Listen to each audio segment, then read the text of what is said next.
seen it. Welcome to Talk Law Radio with attorney Todd Marquardt of the Marquardt Law Firm at marquardtlawfirm.com.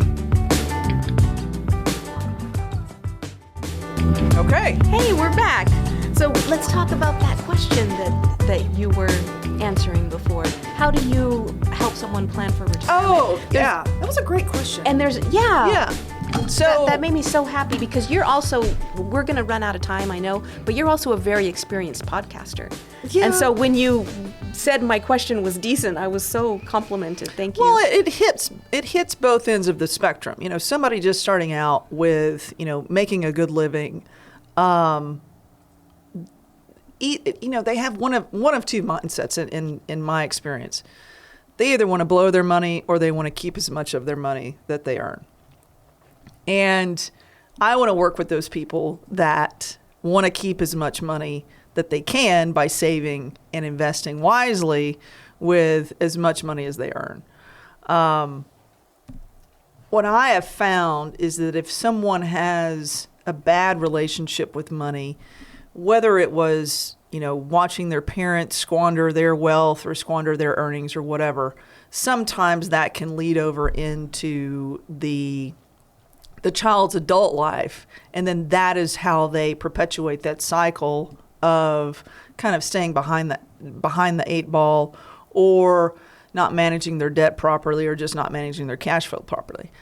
And that could get really deep really quick. Well, yeah. And so most of the time when I'm working with somebody, we're really talking about behaviors. Yeah. And not, which drawer should this dollar go into. Right. And if you've seen any of my videos on YouTube, I do have a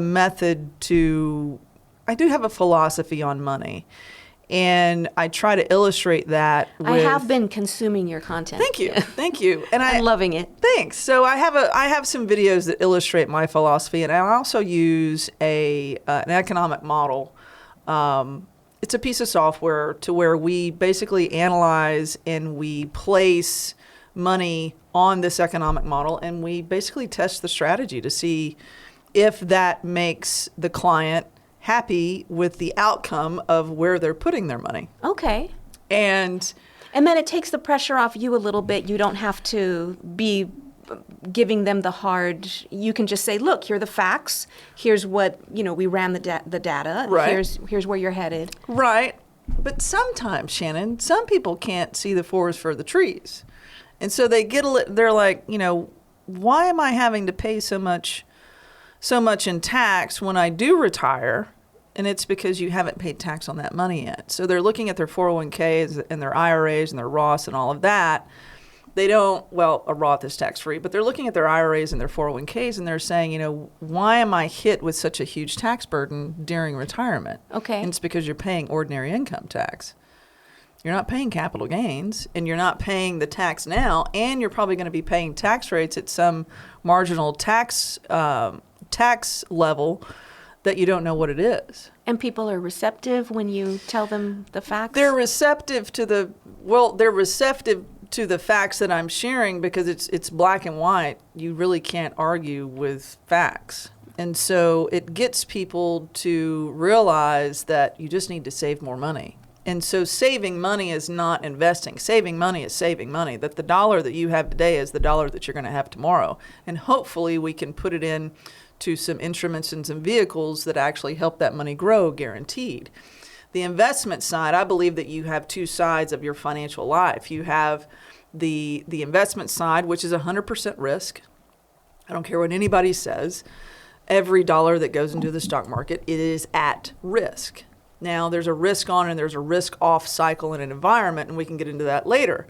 But you have to have a foundation of savings and liquidity and cash flow to make sure that this model and this plan and this entire financial life is going to be safe when you actually need to use the money. This is a little bit of a random question, but I'm kind of known for that. Do you ever have to fire someone? Oh yeah, several. Really? Yes. Yes. And it would be someone that just wasn't, you have a certain mission statement and they just were not going to, unrealistic expectations maybe. So values and principles are important to me. When someone comes to me and we set their financial plan in motion and, we either do it on a monthly, a quarterly, or an annual basis, and then, they talk to somebody at work a couple of years later and it's like, well, this guy's making this amount of money. And it's like, that's him. And this is an actual occurrence that I had with a former client. I can see how that would happen in today's day and age. And it's like, let's put it on the model and let's test it. Right. And it's how much risk is he having and versus how much risk you are enduring right now. So come to find out, several years later, I got a call from that gentleman and he says, you were right. And I was like, I know. Right, yeah. So I have had to, what we call draw a line through those people. If they don't really respect their own earnings and they don't really respect what it is that they've set in motion for them and their family. Yeah. Well, I think that's very self-aware, that you can't work with that person. Well, yeah, because they're screwing up the work. Yeah. Good job setting a boundary there. I'm also very direct, as you've come to find out. Yes, I would use that word to describe you. Yes, in a very good way. Do you want to talk about the administration change and whether I'm quite comfortable talking about that. What are your thoughts on that? Well, like I said earlier before we went on the air, the first 100 days of anyone's administration, especially when you're changing ideology and parties, it is always chaotic. Red versus blue, left versus right, side versus side. We're in day 33 or day 34 now of President Trump's administration, and he has some very clear objectives that he wants to make sure get done. And all of his executive orders are pretty much right in line with every other administration since Clinton. The amount of executive orders that have come out is not any more than any other president since Clinton. And when we're talking about, the volatility in the market in his first administration from 2016 to 2020, there was the same same mandate that he wanted to hand down to everyone, that you're not going to do business with China if China is not going to pay us to do business with them. And so we hear all of this tariff talk because the majority of our goods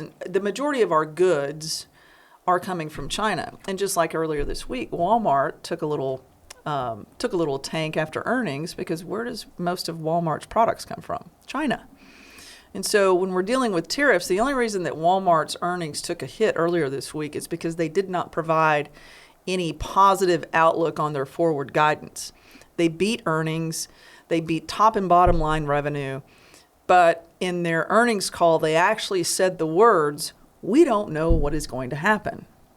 Because when it comes down to tariffs, you don't know if the actual tariff is going to be paid, which we all know that tariffs drive. No, I don't think we should presume that we all know. No. I mean, my next question was going to be, can we, as I confessed to you, I have a very limited subject matter that I feel really confident about. And tariffs is certainly... You have a financial advisor that you trust. Tariffs is definitely not on the list, and so I'm reading headlines, words like chaos, volatile. Well, and that also depends on what you're reading. Right. So talk to me, talk to somebody that doesn't even know what tariff means. So a tariff is a tax. Can we do that? So a tariff is a tax on goods from another country. Okay. So just like earlier this week, Trump came down, I think it was 20 or 25% tariff on aluminum and steel. Most aluminum and steel is coming from... But that was only for aluminum and steel coming from China, not aluminum and steel coming from Vietnam or wherever the hell else, aluminum or steel comes from. It was only from China. So you see these headlines and you do not panic? Well, I don't read a lot of headlines. I have a specific list of newsletters that I do read. Okay. And you want to tell the... Well, one of the best ones I actually got from my wife Claudia, called Morning Brew. I think I've heard of that. There's nothing salacious. There's nothing clickbaiting about it. And every morning they send you kind of what's going on and some tidbits as well. Every Friday I send out a Friday 5 points email that's cool. That's just 5 points that I thought were interesting during the week. Yeah. And they are obscure, hidden. Not a lot of not a lot of traffic goes to these these online articles that I share. Oh, okay. But that's also the other thing. I mean, there's all of these infotainment platforms out there and news in quotes. You have to get the views. Yeah. And that's the reason that they're doing that. Oh, how interesting. Well, that's so great that you have these sources you trust. Mm-hmm. Yeah, I want to follow that as well. Good. Very, very cool. Yeah. That was another question. I don't know if we'll have time for it, but that was another question I had. How do you have time to do all this stuff? I get up early. Yeah. I do. Yeah. And I was looking, so in the past week, this is. And you were cooking. You were cooking a steak. That was Friday. That was Valentine's Day night. That was Valentine's dinner. It looked amazing. In the last week, from Friday till Thursday at 6 p.m., I tracked every 15 minutes what I was doing. Wow. Now, given I was at a golf tournament Sunday, Monday, Tuesday, and then flew half a day on Wednesday, sat on the tarmac at Love Field for an hour and a half while they de-iced. Now, granted, that every 15 minutes that I was tracking, excuse me, wasn't a lot during that Sunday, Monday, Tuesday. Did you do that to be more productive? Yes, I did it to see exactly what I was spending my time on. Because if we spend time on things that actually, if we spend time on doing the things that we need to do in order to accomplish the goals that we've set out, then that's what we should be doing. Yeah, I love it so much. It's the 80-20 rule. Okay. Yeah. I love it so much. That's not what I do. That's not my experience. I need a good 15 minutes to just stare into space and think about getting my coffee. But you just need to write that down.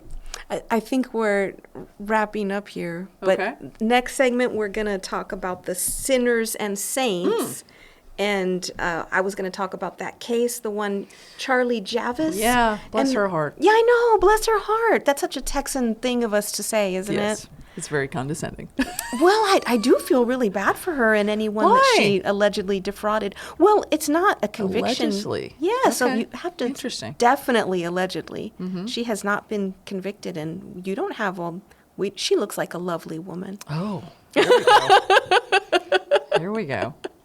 But we'll talk about her, and there's unfortunately kind of there's a group of other people that looked really promising, and then turns out they've been accused of fraud. Mm-hmm. So I was going to ask you if you have any quick tips. I watched a documentary last night on fraud that was just incredible. Which one? What we fall for. I can't remember the name of it. It was Belle Jackson out of Australia. Have you seen the Anna Delvey one? Oh, love that one. I love that one. That whole thing is just crazy. Just crazy. It's crazy what we yearn for. We're looking for hope and we're looking for inspiration.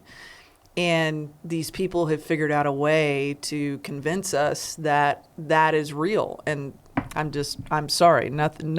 When it's too good to be, when it sounds too good to be true, it's usually not. Yeah. Well, I guess that's the giveaway of what your answer is going to be when we come back on that. Oh yeah. So we'll talk about that case, and then I was going to swing it back to you that what all you're doing in town, doing for everybody, and all the cool stuff about you. All right, we'll do it. This has been Talk Law Radio with attorney Todd Marquardt, brought to you by the Marquardt Law Firm.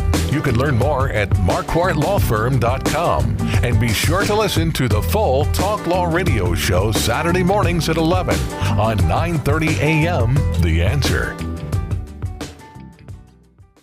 Each week, attorney Todd Marquardt talks about the law. His mission with the Talk Law radio show and podcast is to help you discover your legal issue blind spots. In the beginning, God had one law. Don't eat from the fruit of that tree. Then came the Ten Commandments. Now we have federal, state, and municipal lawmakers that won't stop creating new laws. Laws that might impact you without you knowing it. Listen to the show and drop a line on Facebook or email host@talklawradio.com and let the host know what you think of the show, the topics you want to hear, and whether you want to be a guest.